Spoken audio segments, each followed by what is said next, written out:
Well, hello and welcome to the Think on These podcast. My name is Alex Robinson and I'm your host. Thank you for tuning in to another episode. And today we have a special guest with us here who has been here at our church leading us through our men's conference this weekend. And special guest, tell us your name and a little bit about yourself. Yeah, absolutely. My name is Brandon Porter. Serve for the Southern Baptist Convention as the Vice President for Communications. Been married to Monica for almost 28 years. We have 5 children, some of them grown and out of the house, and a few others finishing up their high school years. We live in Bowling Green, Kentucky. How about that? Is that a good start? Yeah, that's a great start. Okay. So if you can't already tell, Brandon has the most radio voice that you have ever heard. No, that's not true. So if you need a recording, hit Brandon up. No, he probably gets enough requests for that. But Brandon, thank you for coming on. You have invested in our men over these last 2 days, and it's been a benefit for me. And I've heard the other men as well. Good. And so thankful for that. Thank and you. Brandon's going to preach to our congregation here at First Baptist tomorrow morning, Lord willing. And we look forward to that. So let's start with your most important earthly relationship. You are married to Monica, and you guys have been married for 28 years in May of 2025 will be our 28th anniversary. Yeah, our families met while we were both in elementary school. We began dating while we were in high school. We were in youth group together at a church in Bowling Green, and we dated for about 6 years before we were married. So we've been together a long time. Wow. But yeah, just so blessed by the Lord to have her in my life, and she's just been a fantastic spouse all these years. Teaches me things, serves our family so well. Just a very godly woman who is an example to me, to us, and to all who get to know her. Oh, praise the Lord. So you just shattered all of the advice that I usually give the middle and high school students about how you never find your mate usually at that age. And here we have an example of one of our sons is 16 right now, and I think often about how I was 16 when Monica and I started dating. And so for us, I try to take it like you need to take this serious who you're dating, because this may be it. You just never know. That's right. The Lord works differently in all of our lives. Some of us meet that person later in life. Some of us know early on, and the main thing, obviously, is does this person love the Lord? And if that can be discerned from a young age and as you grow together, that's a sweet, sweet thing. Yeah. So you said you are the Vice President for Communications for the Southern Baptist Convention, Right. the Executive Committee. So tease that out. Tell us a little bit about what that includes. And what that is. So some specific things that I do for Southern Baptist is act as the editor of Baptist Press, which is our daily newspaper that we publish and share with state conventions and other news sources, but come directly to folks and through our website, through emails, things like that. And so that's one primary responsibility. Another primary responsibility is helping with the strategy and the promotion for the cooperative program, which is the mechanism that we have for partnership coming together to do the mission that we believe God's called us to do and to help fund that mission. And so just a integral part in helping to encourage others to join into that process. So those are the two big things that consume a lot of my time. The happenings of the Southern Baptist Convention, how the news media outside of Baptist Press and Baptist papers and our state conventions relate to that. We work with them and try to help them understand and to process through that and to come alongside them. And obviously, the SBC annual meeting, maybe folks have been to that. We're at about 15,000 folks or so come to that on a regular basis now. And our organization there, the executive committee, that's a primary responsibility that we have. And so I have a piece of that. During that week, the pastors' conference starts on Sunday night. Actually, there's crossover on Saturday, the outreach. And so that's really the kickoff for us as far as our news coverage goes. And so from Saturday until it's finished on Wednesday, it'll take us until about Thursday at lunch, but we'll pump out about 80 news stories during that period of time. And so we work some long days, some hard days, but some joyful days because we get to see some neat things happen and see God work. And so it takes a long time to get prepared for that because we'll have a staff. We have a regular staff, two reporters, have a managing editor, and that'll swell up to 25 or 30 people to come along and help us to be able to get that number of stories out in that short of a period. And we really want people there on the scene to be educated, knowing what's going on, helping them understand kind of the process that's happening there at the convention. And so we have to be quick. We have to be publishing those stories just as fast as we can to get to folks. So I don't know, that may be a little bit more than you want to know, great. but yeah, it's busy. Yeah, that's what I was going to say. You just found out that Brandon is a busy man, and we as Southern Baptists are thankful for the work that you do. Again, if you don't follow or keep up with Baptist Press, you can be that can be found really all over, right?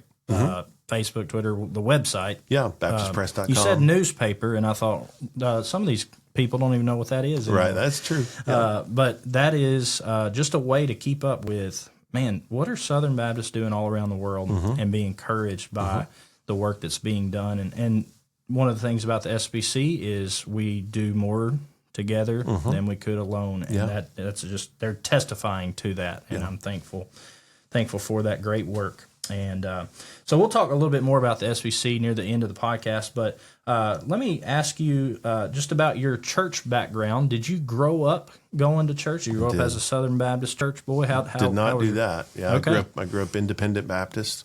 My family is originally from Snellville, Georgia. It's near Stone Mountain, which is near Atlanta, if that helps you kind of get the picture there of where that was. But grew up primarily in an Independent Baptist background. But yes, very active in the local church. The Lord saved me when I was 5. Oh, wow. And I very clearly remember that. I remember what I was thinking. I remember the weight of conviction that came at that point. And so very grateful for that background and lots of Christian influence in my life, lots of family members who were Sunday school teachers and Bible school teachers and parents and grandparents who invested in me and my brother spiritually, just as far back as we can both remember. And so became Southern Baptist in 1989, the church where Monica and I started dating. That was the first Southern Baptist church that I ever attended. I was a freshman in high school and been Southern Baptist since then. Awesome. Praise the Lord. You mentioned your parents, your grandparents. That was kind of leading me into my next question. Who were some of those early influences in your life? Who influenced you in coming to Christ? And then early on, I mean, you were 5 years old, so you needed a lot of help. And it seems that in God's kindness, you got that help. Absolutely. So, yeah, lots of help. I can certainly, thankful for parents who took us with them as they would go and teach and serve in the local church. And so that opened up opportunities to talk in formal and informal ways, kind of that Deuteronomy 6 as you go. And so there was lots of conversation there, and then getting to hear them and see them live out their faith. Some key grandparents, I think, who invested in us and, did it in a fun way, would do it through Bible trivia or, through music and different things like that. And they were teaching us about the Lord in ways that maybe as kids we didn't really think that's what we were doing. We were playing a game or having, just having fun. And that they were building that foundation. The Lord was using them to do that. I can think about a specific aunt who was a Sunday school teacher, talked about, family being involved in that. But then also I can think about, youth pastors who were involved, pastors, senior pastor, preaching pastors who were involved in my life and just at key times throughout my spiritual journey, had wisdom there and encouragement and just point to opportunities of growth. I can think about teachers even in the public school who could see and could recognize my faith, and they in ways that teachers can do, fan that flame and gave opportunities for leadership and growth and development. And sometimes that came through things like FCA in high school, but it also just came through conversations with an English teacher in middle school and also a history teacher in middle school that really, when I think about, so I've kind of this weird track, I think, where there's a ministry track in my life and there's also a broadcasting track in my life. The broadcasting track really connects, though, to news, public events, current events, things like that, public policy. Well, that was a seventh grade teacher in civics class that the Lord used. He was a believer, was a chaplain in Bowling Green who just passed away last year. But the Lord used him when I was 12 years old in seventh grade to stir up that love for public policy and current events, and that really kind of helped to drive this desire to be a reporter and to share the news and broadcaster and all that. And then the Lord called me to ministry later, and those things have eventually overlapped over the last decade. Praise the Lord. You mentioned a couple things there. One was how your grandparents and others, made the faith, learning the faith, a fun thing. And I think about that a lot, that I can get in my old fogey mindset with my children and wonder, why are you not interested in this? You should be more interested in this. But anytime I have done that, so recently we were reading, I don't even remember the account in the scriptures, and I kind of just, I think I started talking in a weird voice and, just tried to capture them. And you could just see all of a sudden they were just sitting there like this, and then they were like, they listened up, even just dramatizing the characters that we were reading about in the Old Testament, made it fun for them, made it interesting. And so if you work with students, with children especially, you sometimes have to use your imagination. Obviously, you want to be faithful to what the Bible says, but I'm thankful for those who put effort into that, and it's very helpful. And then the other thing is how teachers especially, and teachers in the public school, influence you. I can think of, for me, I had a librarian in high school that I could just go to the library. I would just talk to about the Lord, and she would ask me about relationships in my life, and she would share Christianity Today magazine. She'd always be like, "Oh, we got a new magazine in. If you want to read it," and she'd hand that to me. I didn't know what I was reading, but it was a good thing. Interesting. Yeah. And just how. So I know that we have some teachers who watch or listen to this, and so be encouraged to press on if that's you. That you influence people, and I know that's a profession where you can easily get discouraged and easily be burned out, but a lot of times the influence that you have, you don't really know or see the impact of until years later. Yeah, so, absolutely. Thankful to hear that in your life. So you became a pastor eventually. So how did the Lord lead you into the ministry? Tell us about your call to ministry, being led to ministry. You said you had kind of two paths, and one of those was ministry. So how did the Lord work in that way? So I have kind of a unique call to ministry. I think when I was 12, I was at a summer camp and with a church group, and I really felt like the Lord was calling me to set my life apart for Him. And looking back on that, it's interesting because that's what He calls all of us to. But this was a very distinct moment during I could take you back there. If we could go in history, I could take you to that spot, and this is what the preacher was preaching on. This is when that happened. And so that has made it challenging because some guys know they're called to be a pastor. They're called to be a missionary. Somebody watching may make a point to a time. And mine was not as specific as that. I was 12 years old, felt called to set my life apart. I wrestled with that through middle school and high school of what that was, and even communicating that to other people. Because there aren't a lot of middle schoolers running around saying they're going to be a pastor when they grow up, Yeah. And so really, really kind of kept that to myself over those years. When I was a senior in high school, it was the first time I ever went and talked to a pastor about it. And it was at Eastwood Baptist in Bowling Green. And he just maybe assumed, and I don't mean this to be, he just did what he did, and he just assumed that meant that I was called to be a pastor. And so he set me on a course to go to college and then to go to seminary to become a pastor. And I followed that, but I struggled with that even during college and even during seminary, but it is what I ended up doing. And his advice that was so interesting was you'll get your theology in seminary, and so don't take that in college. I went to Western Kentucky University in Bowling Green. Don't take that in college. Take something else as your major, and don't worry about that until you get to seminary. Well, I halfway followed his advice, and I pursued broadcasting in college. That's broadcast news is what I majored in college. And then I did minor in religion at Western, which was interesting because it gave me a great broad background in other religions. And so Christianity is just a piece of that. And so it gave me a broad background that maybe I didn't get so much in seminary.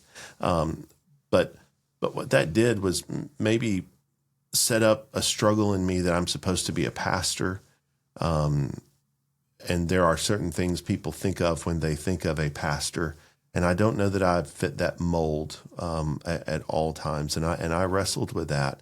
And so it's interesting because there are pastoral things. And I haven't been a pastor in a local church in a full-time capacity in 6 years or so now. And there are pieces of shepherding. There are pieces of loving people, of caring for people, of serving people that I miss dearly. I do miss preaching and teaching on a weekly basis. There are pieces of being a pastor that I miss. But I really wrestled because the broadcasting, the journalism, that never went away. And I just always assumed that if God had called me to be a pastor in a church, he would take away all these other desires that I had.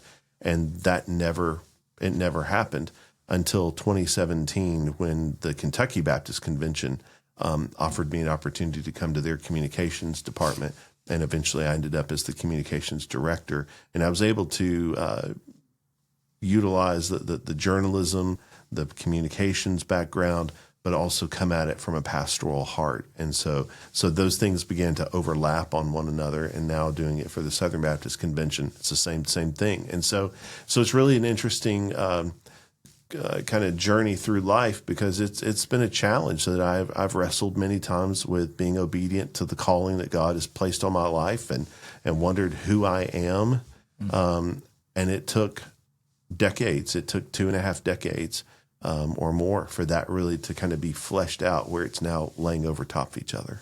Yeah, I think, as a pastor or somebody who's in broadcasting, the first thing that kind of comes to my mind with those two things together is the James passage, which talks about,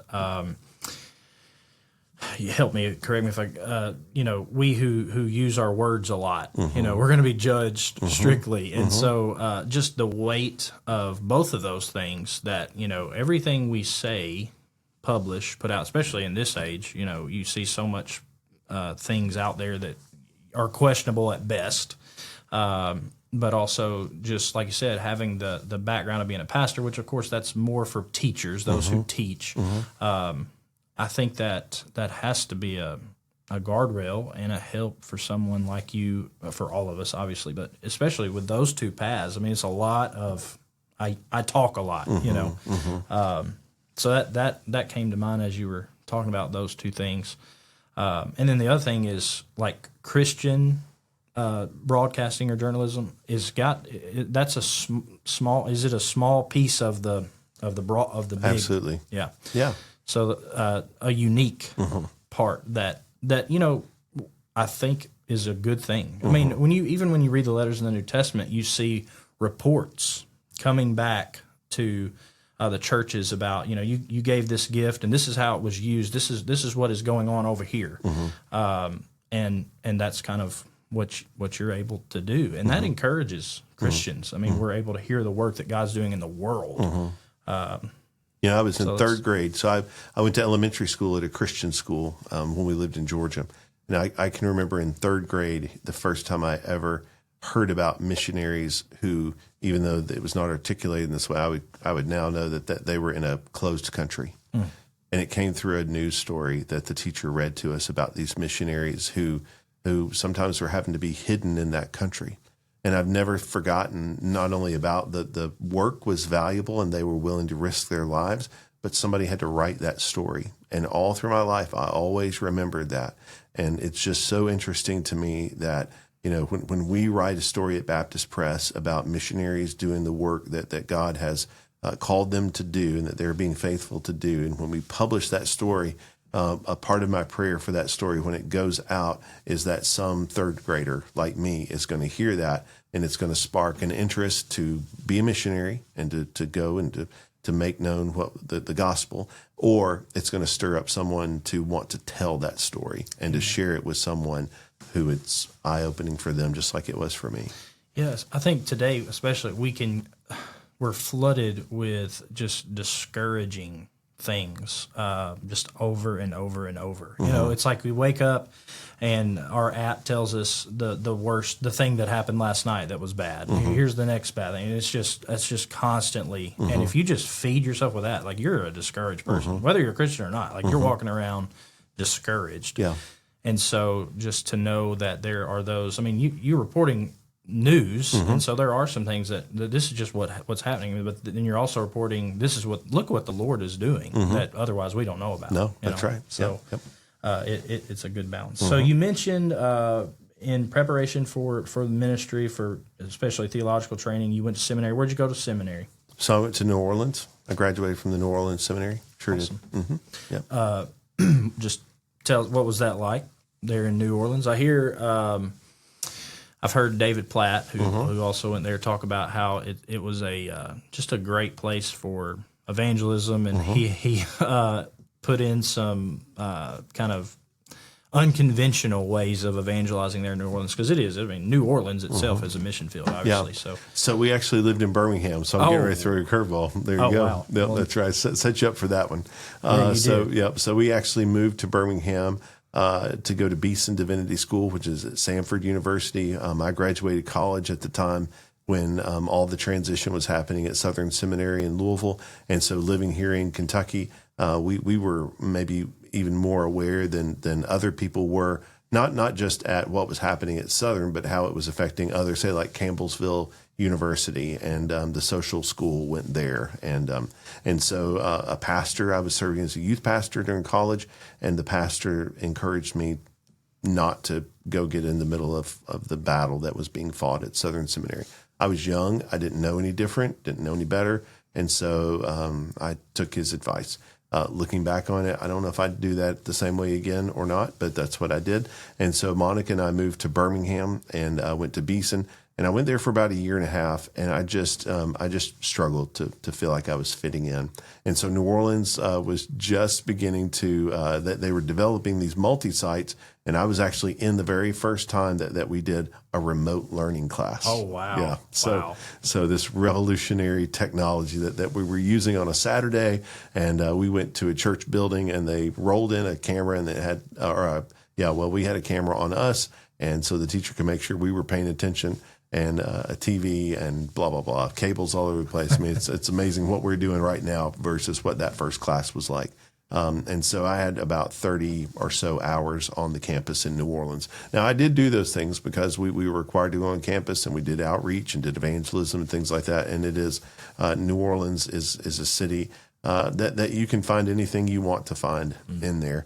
From the most godly to whatever is the opposite of the most godly. Yeah. And so, it's a great city for art and culture and beauty, but it is a city that is in desperate need of Christ. And so thankful for what's happening there and through the seminary, through the churches, as they're reaching that city. New Orleans, I enjoyed my time there because I was in an extension center. It was very much, just a very pastoral kind of experience. And so there certainly are academic layers and levels to seminary that push you hard. I think Hebrew and Greek's probably hard for anybody, I don't care who you are. And so there's definitely some push, but being in an extension center in Birmingham, we had a lot of pastors who taught specific classes. And so they came at it from a pastoral perspective that was extremely helpful, things that I've drawn from over the years. And so I did a Master of Divinity at New Orleans. A number of years later, after pastoring for a while, I really began to get influenced by biblical counseling, and Southern started a program there in biblical counseling. And so I have a master's in theology from Southern in biblical counseling, and found that to be very useful. Mm-hmm. Yeah, you mentioned remote learning, and I'm thankful that at some point in time, somebody decided, I think we should do this because I have benefited greatly from remote learning as it is online education today from Southern Seminary or from Boyce College and Southern Seminary, and in a context where I've gotten to serve here where I'm at. And I tell people what a great thing that is if you're planted somewhere already and you don't have to uproot your family, uproot your ministry where you're at. You can learn theological education, but also in the context of your local ministry. That's a great thing. It's not for everybody, but for those who it is for, it serves. Yeah, it's a blessing. It is a blessing. So you stepped into pastoral ministry. How many years total did you pastor? In a paid capacity from 1993 until 2016. Yeah. So wow. That feels like, when I say that, I don't know how many years that is, but that feels like a long time. Well, that's enough for me to ask you some questions about it anyway. In pastoral ministry, there's probably some young people listening to this, some who might feel like the Lord's leading them towards ministry in general or pastoral ministry, they're not sure. But give us a sense of, as you served as a pastor, you're not serving as a pastor currently, but that's something that is a big part of your life.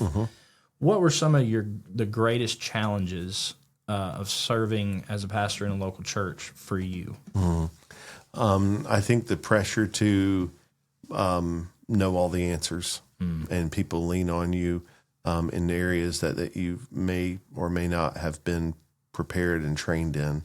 And so that there is a pressure. Certainly it could just be people pleasing, but it could also just be that you love these people and you want to help them. And I think there is a balance there to knowing what your role is and knowing your expertise and knowing your ability, and then knowing when to help. The best way you could serve these people is finding somebody else for them in whatever situation that they're going through. Yeah, you mentioned, you served in ministry for a while, then you went back and did the counseling. That's kind of where I, as well, as I began serving in pastoral ministry, I just realized, man, I need some help in this area specifically, counseling with people. I mean, as you said, people come to you and ask questions that are not just, what do you think about this? But like they what you're going to tell them carries a lot of weight, and I think you should feel, I want to tell you what is from the most helpful thing I can tell you as what is faithful to what God has said, and that is just that's a heavy thing. And I think that's one of the things I realized too as I got into it was, oh, there's more to this than just preaching or teaching or whatever it is. It's you are a shepherd to someone, and they're coming to you for help and guidance, and oftentimes that can just make you feel like you articulated there. So that's one big challenge, and there's obviously a lot more. We could go on a pity party, but we'll choose not to do that because that wouldn't help anybody. But what were some of your greatest joys as you served in pastoral ministry? And you can even speak to joys as you serve now. But as a pastor specifically, what were some of those great joys for you? So I think one joy is being able to stand in front of a group of people and preach from God's word and see the Holy Spirit work in the midst of the people. And sometimes you can physically see that in people, that as you're preaching and the Holy Spirit is working within them, and you can see a light bulb go off, you can see conviction come over someone, you can see somebody's emotions stirred because they're dealing with great grief or sorrow, and those words are comforting them, and maybe they weren't expecting to be encouraged like that today. You can, on and on you go. You get to stand up there and preach week in and week out and watch God work in the people. Sometimes they're in the room as the preaching is happening. Other times you watch it over a process of time and you can see that they are growing. You realize that they're not where they were 6 weeks ago, or 6 months ago, or 6 years ago, that there has been a process of growth that has happened here. And so that's a great encouragement. I think you have access. I think pastors should not take for granted the access. And so there were times when you go to the hospital and a family member can't get to another family member. And I go to them and I tell them I'm their pastor. I need to go back there and see them. And they let me back there to see them. And so there is just access to people that you have in their lives that is a gift, that you have the privilege of serving them at some of the most difficult and tragic moments of their lives. But then also, I've had a couple of people I've held their baby before grandma held the baby, because I was their pastor and that they wanted me to be there. I mean, that's a big deal. Yeah. That's a big deal. Like mama, daddy, and the preacher.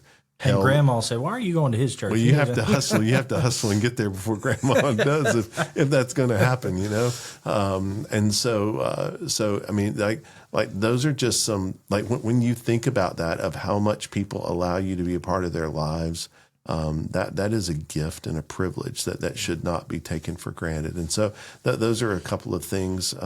I could go on. That there are many joys to being a pastor. Yeah. You mentioned, teaching and kind of seeing the light bulb or whatever. Just someone you can just see it on their face. Like, either they're really good at fooling you. We can only see what we can see, or man, like the Lord is doing something here. I get to just watch. I think about that. I don't lead.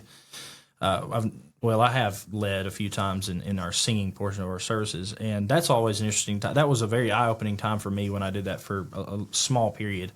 And you're just looking at people and seeing like the Lord is doing something in them right now. That is, it's hard to describe, I would say. Yeah. But also, like I said, just a great joy to I'm just here. I don't even know why. I mean, I know the Lord has called me to this, but just why am I getting to see this? This is just, thank you, Lord. What a grace and a gift from Him. And like I said, 100 other things come to mind.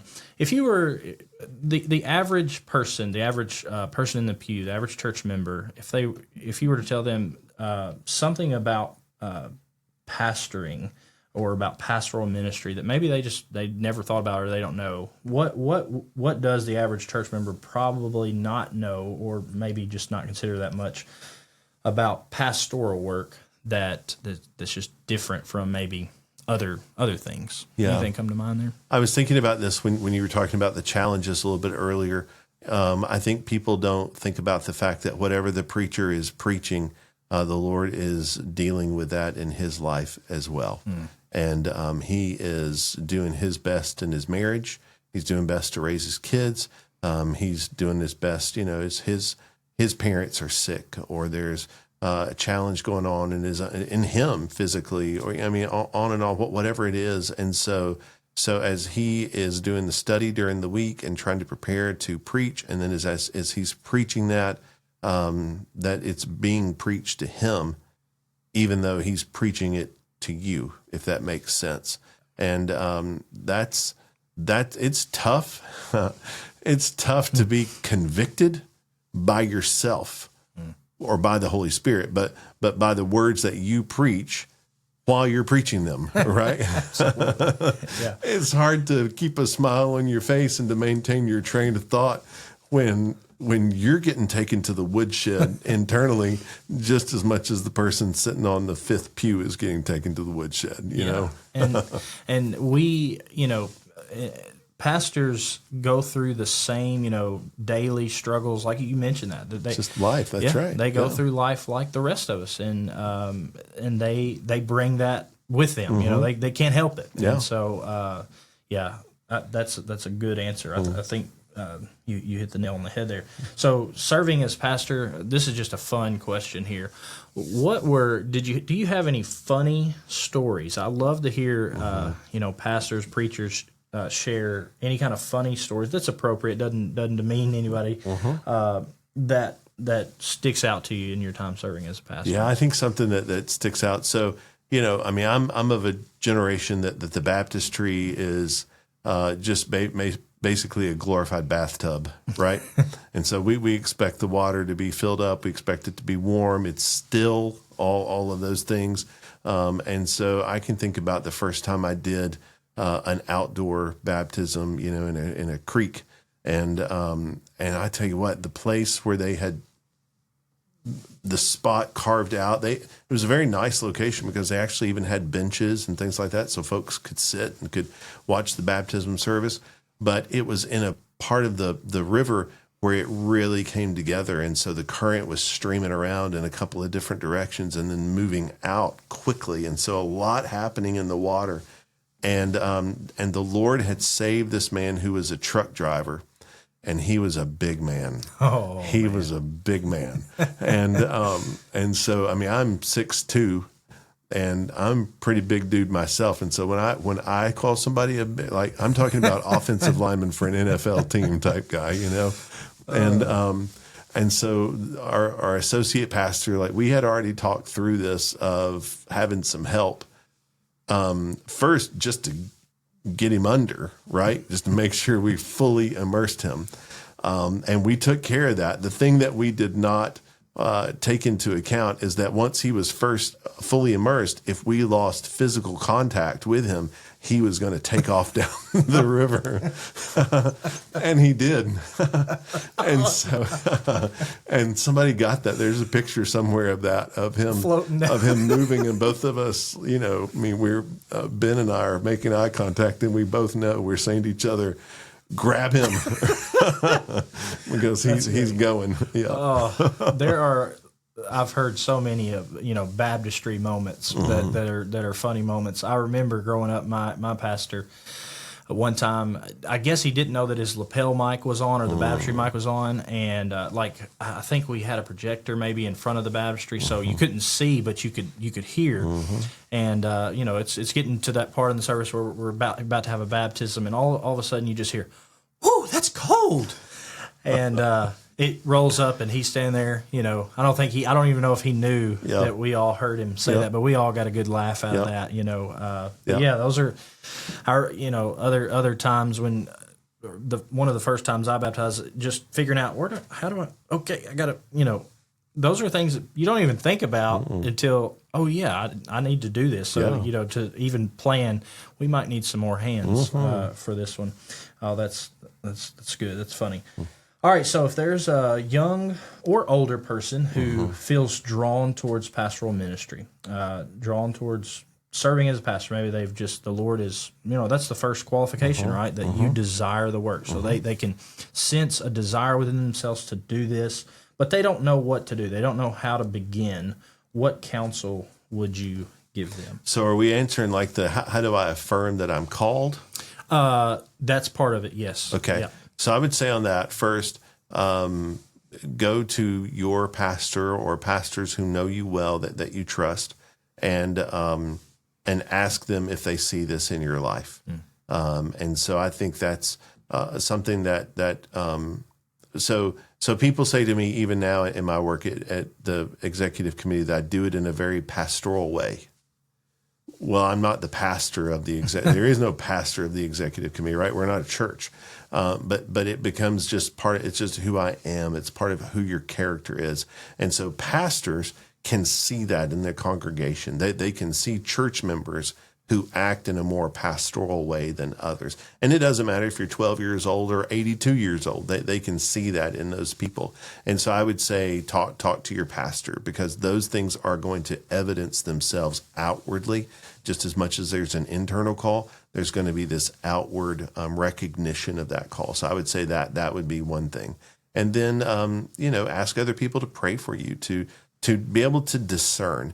And then I would say third is, don't necessarily lock yourself into just because this is what another family member says they have been called to do in Christian ministry, or this is what we've seen in our friends in the youth group or in our peer group at church.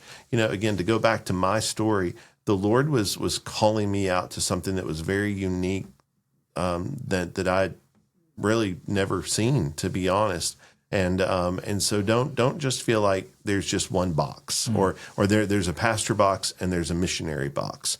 Don't just feel like you got to be in one of those one or two spots there. The Lord may be calling you to something that's very different than that kind of ministry through the local church. And so those are kind of a first couple of things. I would definitely encourage people to get some education and training And so, and that doesn't necessarily mean seminary. Maybe you're at a spot where you're going to have to work a full-time job and continue on at being a co-vocational or bivocational manner. That's all right. That's okay. Maybe you just can't afford to go to seminary. Well, you can still read. You can still get with other people. You can find online classes, like some sort of additional training to help you grow and develop and build those gifts that God has given you. And then I think it's also important to humble yourself and serve alongside someone. Be an assistant something, and learn from you. You said that earlier about, we didn't have, especially in the context that I was in seminary, we talked about some principles of baptism, like the physical, like really put their hand here and their hand here, and you hold them here, and this is how we do it. But we never did that, right? Yeah. Because there's not a baptistry in a classroom setting necessarily. I learned that from being an associate pastor at Scottsville Baptist Church.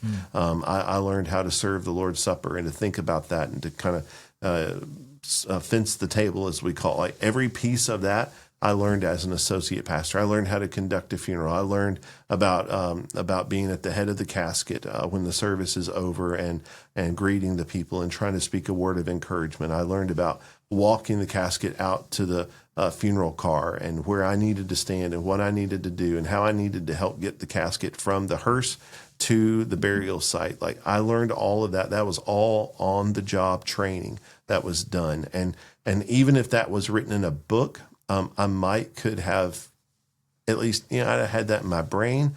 But for Dr. Price to say, today you're going to go with me, you don't have to do anything, but you're going to stand with me. And we just did it. That's right. Yeah. And he just led me right through it. And okay, now this next time we're going to do that again, and you're going to pray. And I've cleared that with the family. You're going to do this prayer. Like he would slowly work me into some responsibility, but also just shadowing him and doing that. And I did that. And everything I've shared, that's all real. Communion, baptism, funerals, even weddings to some degree.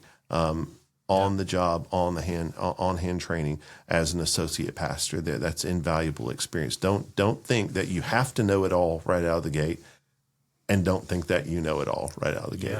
Yeah, very good. Just sound there. One of the things I hear there is it's more caught than taught with some things. I mean, doctrine, those biblical teaching, of course, is teaching. You're going to learn it, but some of the things you have to catch. You have to, and I think of like how often dads will take their sons to do something, and they haven't really told their sons, actually, I'm just doing this because I want you to learn how to do it.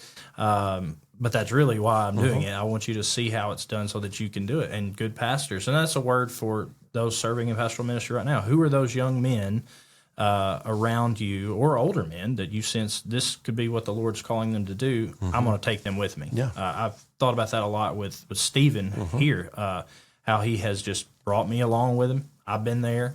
Sometimes he'll say, would you pray? Would you do this? Would you do that? And other times I'm just standing there watching. And that's been invaluable. Yeah. It's a textbook can't teach you those things. That's right. Seminary, as great as it is, it can only go so far. Yeah, that's right. All right. So speaking of pastoral ministry, preachers, we have preachers who we look up to. Who are some of your favorite preachers from either right now and today, or just even they can be dead and gone, but you've read them and benefited from them? Who are some of your favorite preachers? I think listening to John Piper, obviously that's a top one for lots of folks. Ligon Duncan, I love to hear him preach. We were talking earlier, you don't hear him preach very often, but Jerry Bridges is someone who I enjoyed hearing him preach. So those are a handful there. I enjoy hearing Dr. Moeller preach, as much as he does podcasts and write books and things like that. Yeah. I enjoy hearing him preach as well. And then as far as reading, I really enjoy Randy Alcorn as someone. I've read a lot of his writings. Jerry Bridges, I mentioned him as a preacher. He's primarily a writer, and so I've enjoyed his writings.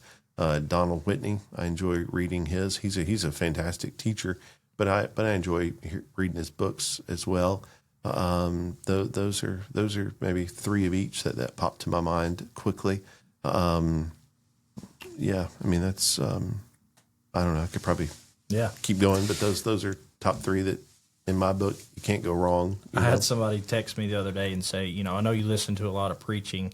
Who are some of the people that you listen to? And I realized like after I did it, I sent them like a list of this long, and I was like, they're probably like, I don't even know who to start with. And so, but it is incredible. I've talked about this on a previous podcast of how it can be a danger, but it's also incredible that we live in a time where you can access good preaching, good resources, just like that. It's not all bad things we can access on the internet. Good preaching is one of those things, and many of those men, without the internet, some of them at least, we wouldn't have encountered. Yeah. But I would echo every one of those that you just said. So being here at First Baptist Fulton, probably a lot of the folks watching this are going to be from First Baptist Fulton. Here's something I've learned from Stephen Cavness, and I've grown in appreciating his preaching over the years, is that you should ask him sometimes to see his notes. And Stephen has a unique way of preparing sermon notes. I don't know that I've ever seen anybody prepare sermon notes the way that he prepares them. And it's so interesting the times that I've looked at his sermon notes and then have heard that sermon preached, that I enjoy watching how the Lord works in his brain as he puts together those thoughts and it pieces together, and then it's delivered out to the people. And so I mean, if you're asking me this question on a podcast and we get to be a little nerdy about it, the people you actually get to see their notes and the way it's crafted and what they take into the pulpit, and then you get to experience it, Absolutely. And so, that's one of the things that I've really appreciated from John Piper over the years, is to have been in places where he will talk about, like in the sermon, he'll talk about how he wrestled to get this concept figured out. And so he's preaching it, and it's powerful in the way he's preaching it. But then he explains to you how he studied it and tracked it down and dug to get there. And so you're kind of getting it on both fronts. And Stephen is a good guy that his notes reflect the study and the preparation that he's done. And if you ask him, he'd probably show you. Maybe even make you a copy of it so that you can think about it. It'll be in all lowercase. It will be that. It will, so if you'll have to get over that if you don't like that. Yep. But also a lot of highlights and colors and things that I'm just like, whoa, it's very, and I think it's just like words that help him. I know where I'm going next. I'm a nerd about this kind of stuff too. My pastor growing up, I remember one time just being like, Brother Don, how do you prepare your sermon? And 20 minutes later, I found out how he did it. He starts with a full manuscript and then edits that, and then, but what he takes in the pulpit is just a small little outline.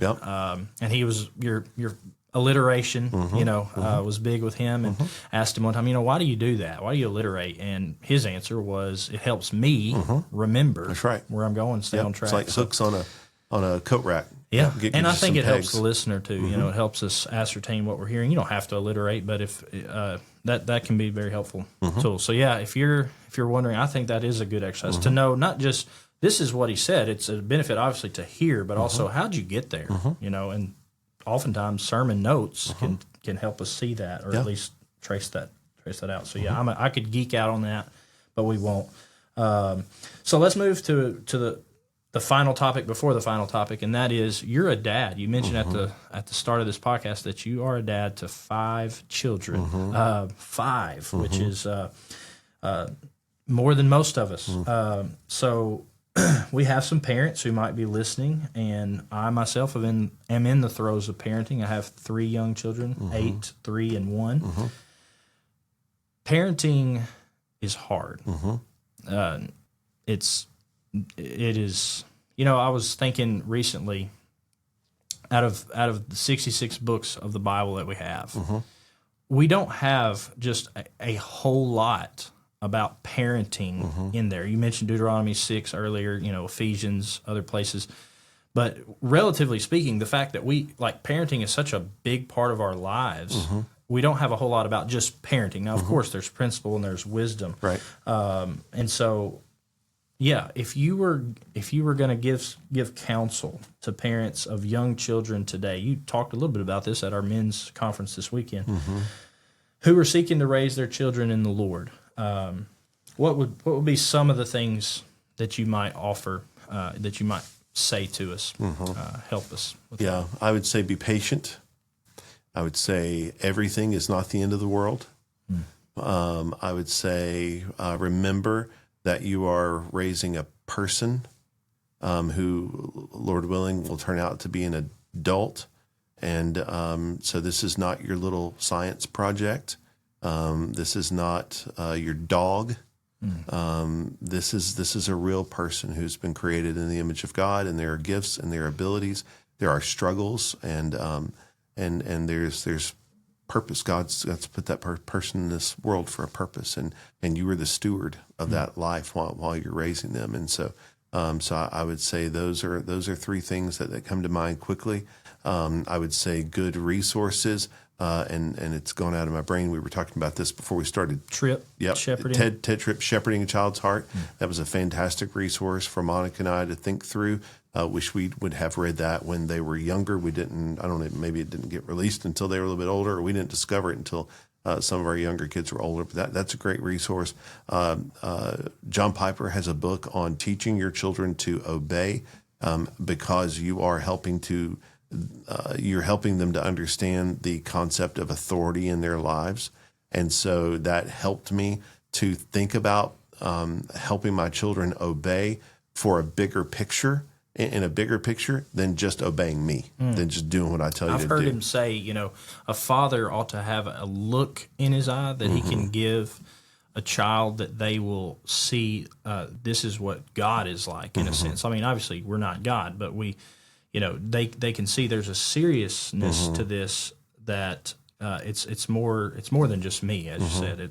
This is the Lord, and He has He's our judge at the end of the day. So, I think you just saying that. I mean, there's a look that I need to have, an authoritative look, to be able to say there's danger, to say this is wrong, to say this is great. There's joy here. Good job, And so those are just three things that I don't have to say a word, but that they ought to come to know my look.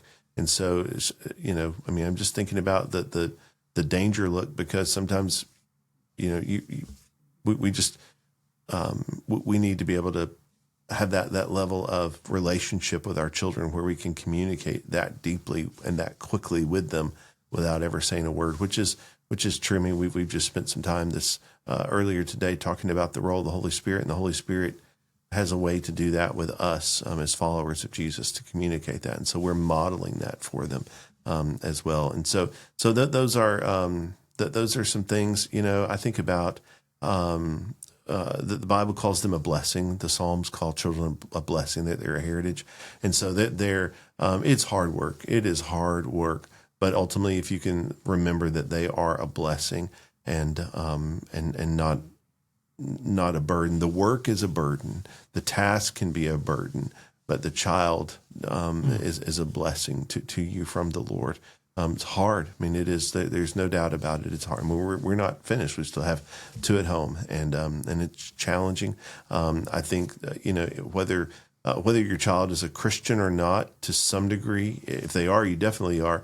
But even if they're not, to some degree, you're discipling that child. And so to be thinking about that in regards, but then also to remember that the Lord is discipling you through that child. If you are a Christian parent, then that is a primary instrument that He's using to disciple you. And so I think about there are ways that I do or do not respond to my children that the Lord wants to use to teach me lessons about me and about my relationship to Him. And so that's really, really helpful there to keep that in mind. It's very humbling to think about that. I think celebrate how each child is different, and so this one's going to get me. So in 2020, our two oldest boys graduated from high school, and one went within 6 weeks to the military, joined the Air Force.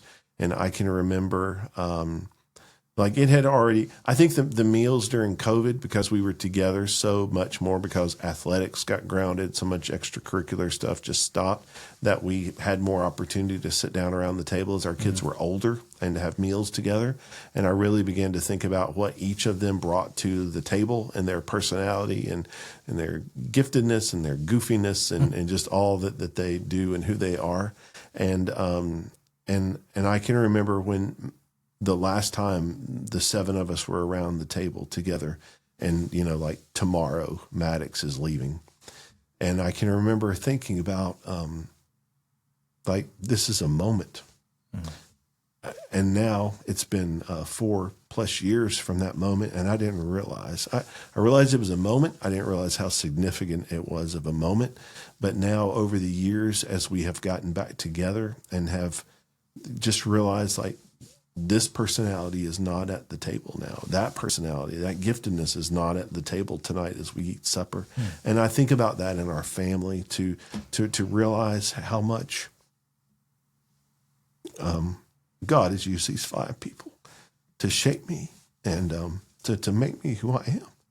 And so it is tough, and you have to correct them, and you need a break from them. They need a break from you. But there are just things that I've learned from each of them, about God, about life, and about myself, that if that particular child had not been in my life, I wouldn't have learned that. Thank you, brother. That's a good word. So parenting obviously is very hard. One of the things I noted, even as you were talking just then, but also just when anybody talks about parenting, like, it's never usually, unless it's just immediately we would go, yeah, that person is, we don't just all of a sudden, we're just real confident. We go, this is how you do it. Let me tell you how to parent. It's usually a very humbling thing, because you realize just how inadequate, how much help we need from the Lord, how much wisdom we need. You just, it just strikes me every time you talk to a parent about the stewardship that is parenting, of how that is such a humbling thing in a good way, but also it causes us hopefully to just rely on the Lord. I mean, we still have to, again, do those hard things, but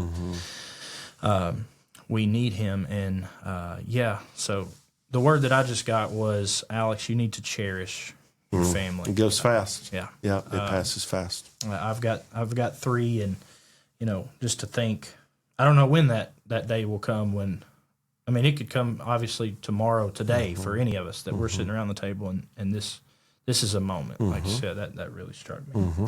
Appreciate that, brother. A lot more we could say. I told you that we'd come back around, though, to what you do for Southern Baptist. So I would say most of the people listening to this belong to a Southern Baptist church. Maybe they don't. So this is an opportunity for them to just learn a little bit more about Southern Baptist. But just 3 questions, and then I've got a run with endurance round where we'll quickly hit some things to get to know you a little bit better. So what's great about the Southern Baptist Convention? What's encouraging? What are some encouraging things that you see within the SBC? So just hit us with the good things. Yeah, the way we work together and the way we quickly work together. And so I think that is when people see a physical problem, through our Southern Baptist Disaster Relief, we don't sit around. We don't wait to be asked to help. We are looking for ways to help quickly, immediately, as fast as we possibly can. I think theologically, when we see something going on in our culture, the Lord has gifted us with pastors who have been trained and have been resourced and have been equipped through our seminaries over decades, to where they're ready to meet that challenge on a local level. And then maybe if it's something that feels sort of new, developing in the culture, then we've got academic minds who are looking at that, thinking about that, writing about it, bouncing things off of one another, and then trying to find ways to get it down to the local church so that we can communicate that and be a help on a local level. I think there are those things. I think we are looking. We take Revelation 7, every nation, every tribe, every tongue. We take that literally, and we want to make that happen. We want to be the people. We want to be the generation that makes that happen. And so, through ongoing mission efforts that are happening where the gospel is being spread and being taken, there are even some new things going on, like with the International Mission Board, the Explorer program, to get and to locate and to find those unreached and unengaged people groups. And so, those are the top three things. That there is an enthusiasm, there is a motivation, that there is a momentum to being a Southern Baptist, to be about the things that God's called us to do. And I think it takes us together to be able to do that, because, it's hard for any one church to do that like we can do it together when we're working together on mission. Yeah, amen. So a lot of times I just encounter this from people who they're not familiar with the SBC, but they see us as, sometimes they see it wrongly, that basically the SBC tells churches what they're to do. So can you explain the difference between like our autonomy as local churches and how we associate together? Yeah. So the Southern Baptist Convention actually only exists 2 days a year, and that's when messengers, we call them. And so every affiliated Southern Baptist church, and so you affiliate through your state convention. So here in Kentucky, there is the Kentucky Baptist Convention, and so you give to Southern Baptist causes, and you also adhere to the Baptist faith and message. And so there is a statement of faith, and then there's also a partnership in our giving together that signals that we want to be together in partnership. And so those members who are in good standing join together at a big annual meeting that happens every summer in the month of June at different cities, and the convention meets, and we decide on the priorities that we together in this cooperative mission, that's what we want to see happen, and that's what we're going to fund. And then we hear reports, and we get to ask questions and make suggestions and things like that. Now we have trustees in those organizations, so those suggestions, there's a process for that to happen. But we get to hear reports of, so how are the funds being spent? How is the mission being carried out? And work through that. Now, so we've tasked, like the International Mission Board, with a task, and they go do that task the rest of the year. Southern Seminary, go do that task. North American Mission Board, go do that task. All those kind of things. Where we come in, the executive committee, is that there is sort of a, I'm going to use the word administrative, and I don't want you to like stress out over like the pencil pusher kind of thinking there. That they're just our task. And so Southern Baptists give. Our budget this last year was $192 million.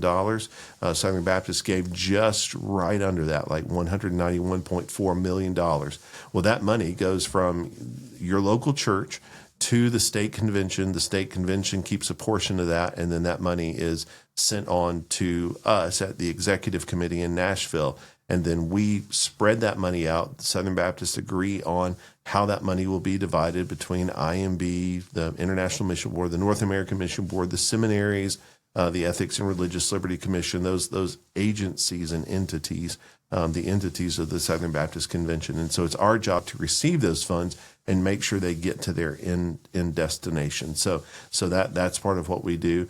And then again, as we talked about earlier, having this big meeting, you can't just roll into town 3 days before you want to have it, right? So it takes some work to be able to be ready to host that many people there for that meeting. And so that's our role in that. There are some other responsibilities we have, but that's primarily who we are. But it really does. So the Southern Baptist Convention does not own any churches. We don't own any church property anywhere. We offer. We don't ordain pastors. We don't license pastors. The local church is autonomous, and they make decisions for if they want to cooperate and how they want to cooperate.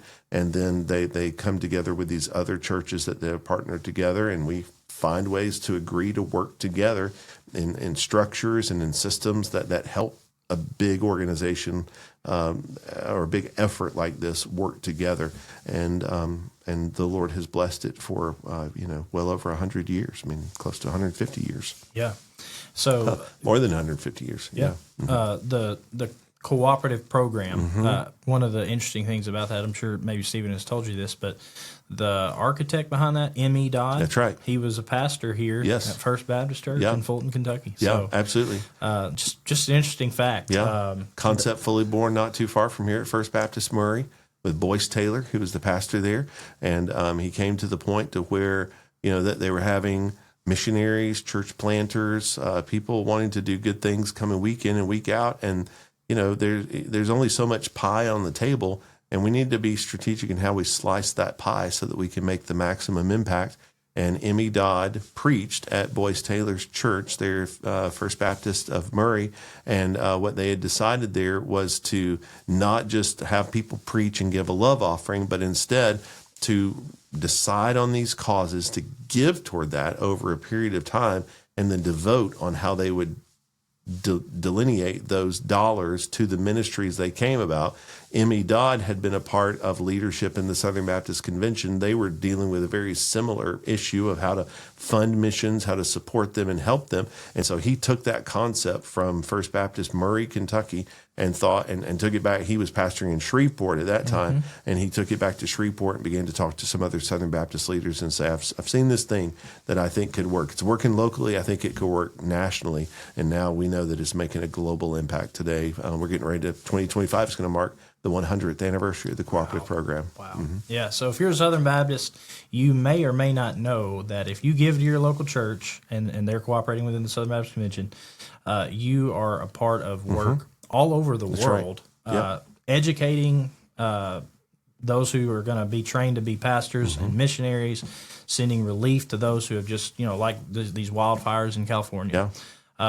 You are sending missionaries both globally and here in North America. Just things that are amazing to think about. That when we come together, we can do these things. Yeah. And one of the greatest joys. I think I've never heard anybody say this isn't, but when we gather for the Southern Baptist Convention, one of the greatest parts of that is seeing missionaries commissioned and sent out. Very powerful. And just seeing the fruit of what the Lord is doing through our cooperation together. So, all right. So encouraging things about the SBC, many things there. Two more questions. If you could change one thing about the SBC, if there's just one thing that comes to mind that you could change, what might that be? I think sometimes we can just sort of always assume there's something wrong, something wrong with it. And I think that probably comes out of a heart of wanting to make it better. But maybe we could come at that from a different direction. Yeah. Yeah. So, we just live in a world where we're just immediately skeptical of authority and I think to remember, first off, God has given us authority and it's a good thing. It's not that we should never ask questions, but yeah, I think that's a good thing. And you see so much, we want to do good together. We want to be a force for the Lord around the world. And yeah, when we're infighting, when we're doing those things, that's going to be harder to do. And so, yeah, good word there. Okay, so the last thing that we're going to do is we're going to come into this round I'm calling the Run with Endurance round, which I get from Hebrews.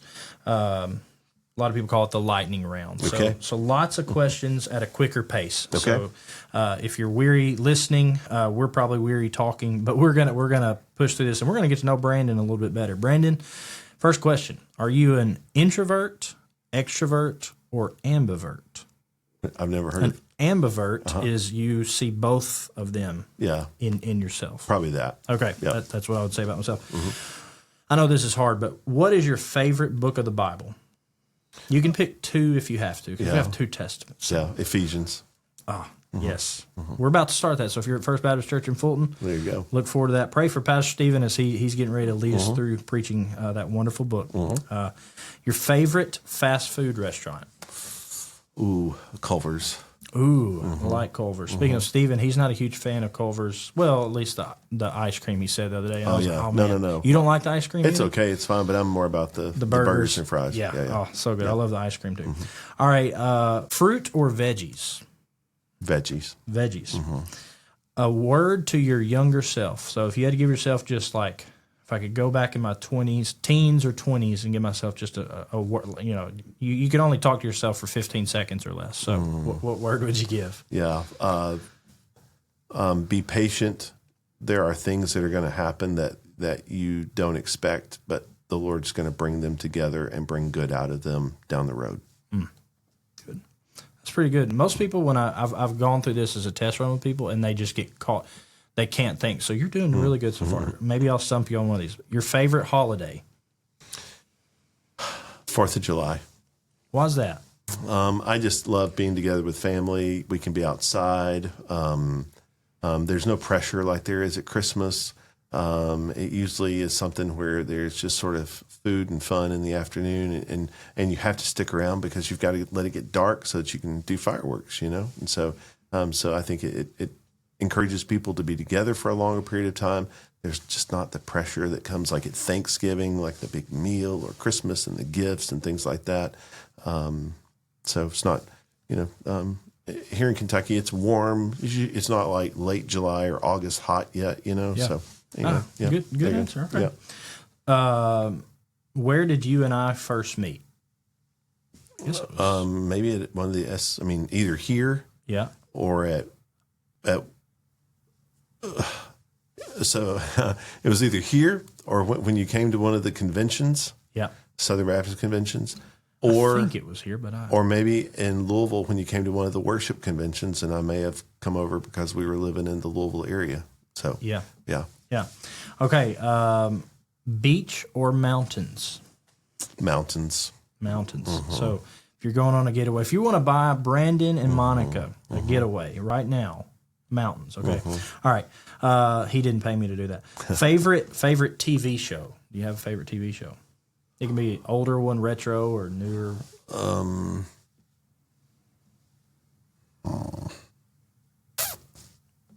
Man. Yeah, I probably.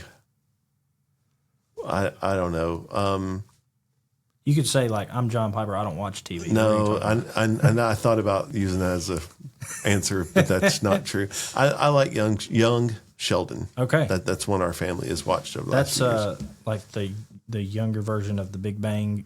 That's right. That's him as a kid. He's grown up in Texas. It's funny. So parents will find it funny as the parents relate to the children who are very different from one another.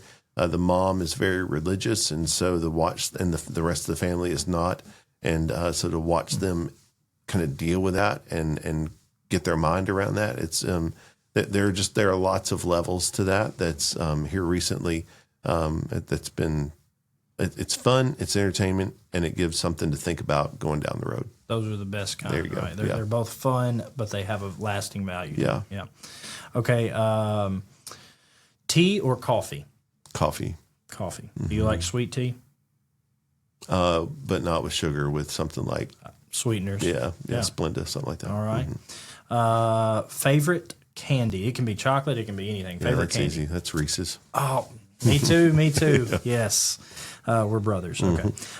Android or iPhone? iPhone. We're brothers again.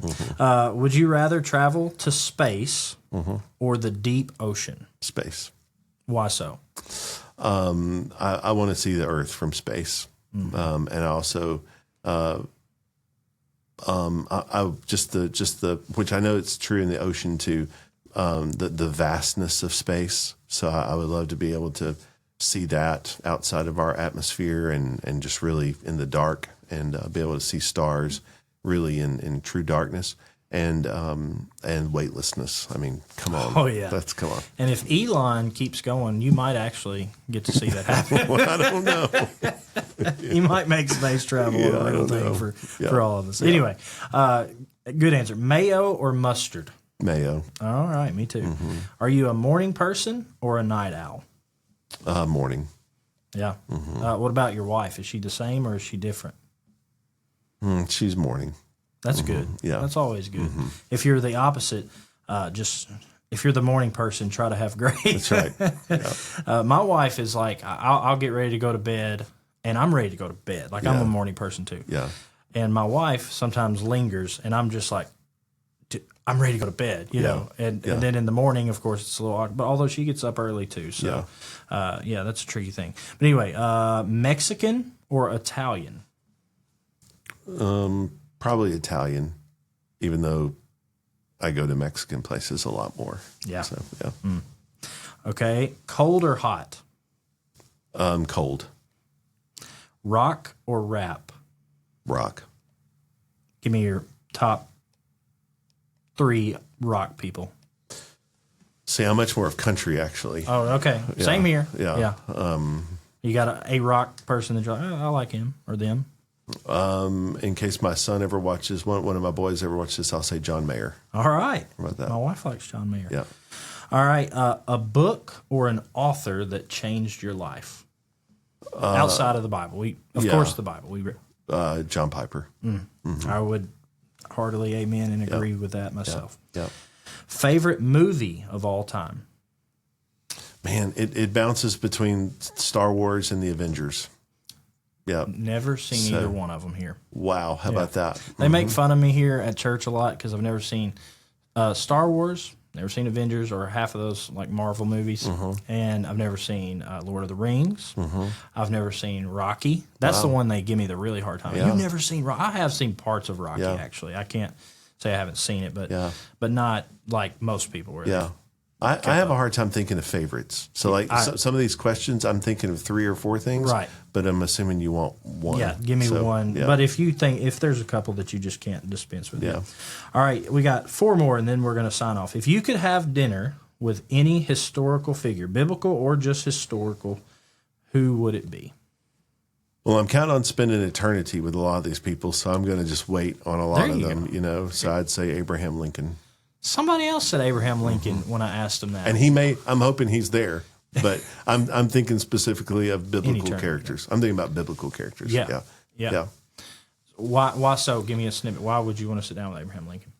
Just the obvious. Well, he just seems like I think he was smarter than people gave him credit for, but part of his brilliance was he came across as an everyman president, and so I think that's part of it. I really am grateful for that. I respect that, and then just the courage that it took to take the stand that he took on slavery, and man, what a great cost to our nation to lead through and to remain determined to win the Civil War, and so just the conviction there, the deep conviction to continue to move forward in leadership.